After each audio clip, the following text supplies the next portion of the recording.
Mahatma Gandhi. Funeral and memorials. Gandhi was cremated in accordance with Hindu tradition. Gandhi's ashes were poured into urns which were sent across India for memorial services. Most of the ashes were immersed at the Sangam at Allahabad on the 12th of February 1948, but some were secretly taken away. In 1997, Tushar Gandhi immersed the contents of one urn, found in a bank vault and reclaimed through the courts, at the Sangam at Allahabad. Some of Gandhi's ashes were scattered at the source of the Nile River near Jinja, Uganda, and a memorial plaque marks the event.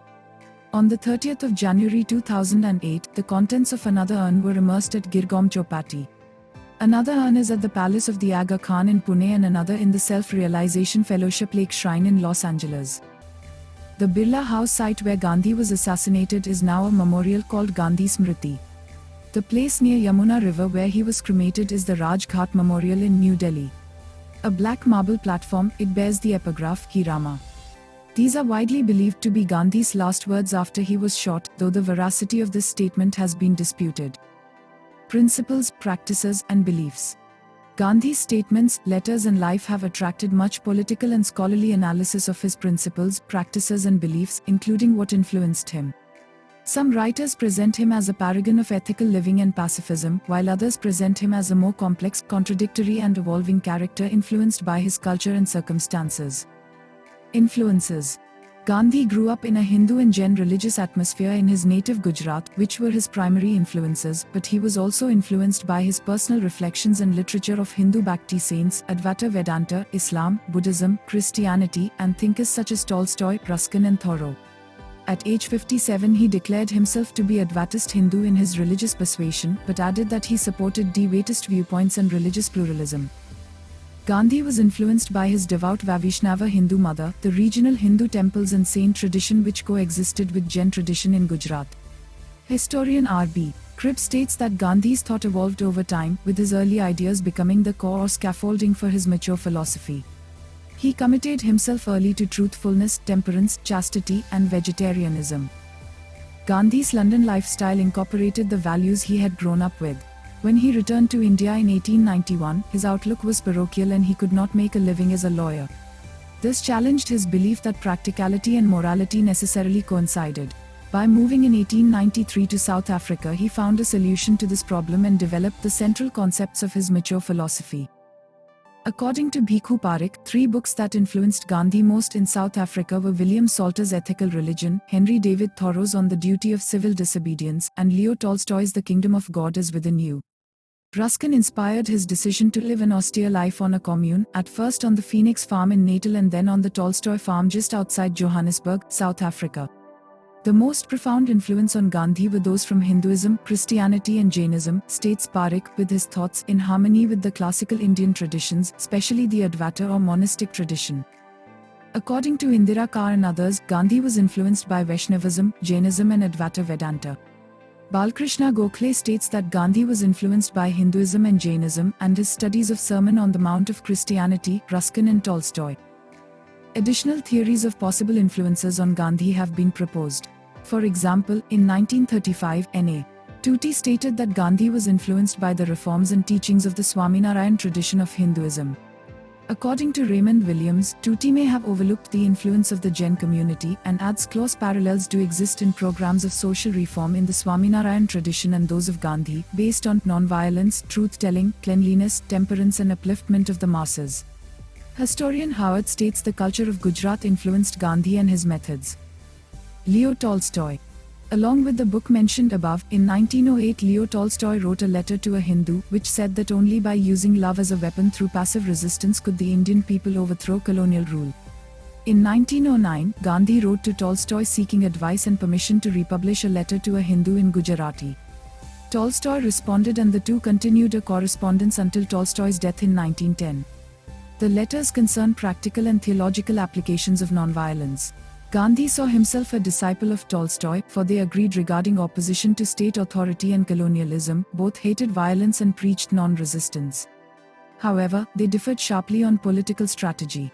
Gandhi called for political involvement, he was a nationalist and was prepared to use nonviolent force. He was also willing to compromise. It was at Tolstoy farm where Gandhi and Herman Kallenbach systematically trained their disciples in the philosophy of nonviolence. Srimad Rajchandra. Gandhi credited Srimad Rajchandra, a poet and Jain philosopher, as his influential counselor. In Modern Review, June 1930, Gandhi wrote about their first encounter in 1891 at Dr. P.J. Mehta's residence in Bombay. He was introduced to Srimad by Dr. Pranjivan Mehta. Gandhi exchanged letters with Rajchandra when he was in South Africa, referring to him as Kavi. In 1930, Gandhi wrote, "Such was the man who captivated my heart in religious matters as no other man ever has till now. I have said elsewhere that in molding my inner life Tolstoy and Ruskin vied with Kavi. But Kavi's influence was undoubtedly deeper, if only because I had come in closest personal touch with him." Gandhi, in his autobiography, called Rajchandra his guide and helper and his refuge in moments of spiritual crisis. He had advised Gandhi to be patient and to study Hinduism deeply. Religious texts. During his stay in South Africa, along with scriptures and philosophical texts of Hinduism and other Indian religions, Gandhi read translated texts of Christianity such as the Bible and Islam such as the Quran. A Quaker mission in South Africa attempted to convert him to Christianity. Gandhi joined them in their prayers and debated Christian theology with them, but refused conversion, stating he did not accept the theology therein or that Christ was the only Son of God. His comparative studies of religions and interaction with scholars led him to respect all religions as well as become concerned about imperfections in all of them and frequent misinterpretations. Gandhi grew fond of Hinduism and referred to the Bhagavad Gita as his spiritual dictionary and greatest single influence on his life. Later, Gandhi translated the Gita into Gujarati in 1930. Sufism. Gandhi was acquainted with Sufi Islam's Chishti order during his stay in South Africa. He attended Khanka gatherings there at Riverside. According to Margaret Chatterjee, Gandhi as a Vaishnava Hindu shared values such as humility, devotion and brotherhood for the poor that is also found in Sufism. Winston Churchill also compared Gandhi to a Sufi fakir. On wars and non-violence. Support for wars. Gandhi participated in the South African War against the Boers on the British side in 1899. Both the Dutch settlers called Boers and the Imperial British at that time discriminated against the colored races they considered as inferior, and Gandhi later wrote about his conflicted beliefs during the Boer War. He stated that when the war was declared, my personal sympathies were all with the Boers, but my loyalty to the British rule drove me to participation with the British in that war. According to Gandhi, he felt that since he was demanding his rights as a British citizen, it was also his duty to serve the British forces in the defense of the British Empire.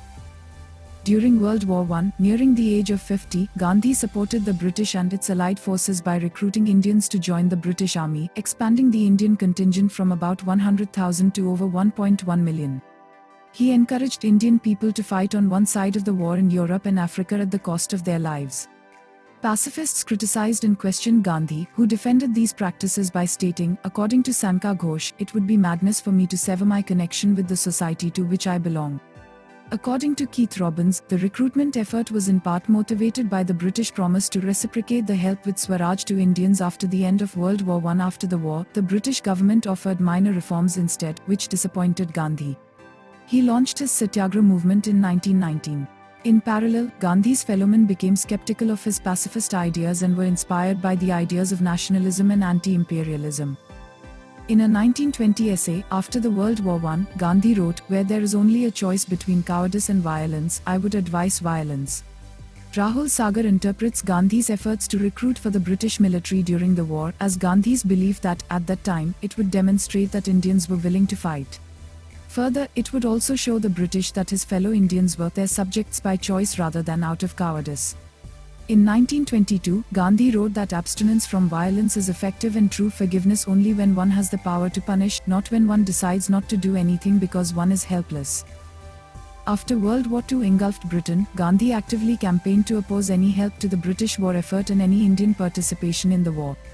According to Arthur Herman, Gandhi believed that his campaign would strike a blow to imperialism. Gandhi's position was not supported by many Indian leaders, and his campaign against the British war effort was a failure. The Hindu leader, Tej Bahadur Sapru, declared in 1941, states Herman, "A good many Congress leaders are fed up with the barren program of the Mahatma." Over 2.5 million Indians ignored Gandhi, volunteered and joined on the British side. They fought and died as a part of the Allied forces in Europe, North Africa and various fronts of the World War II.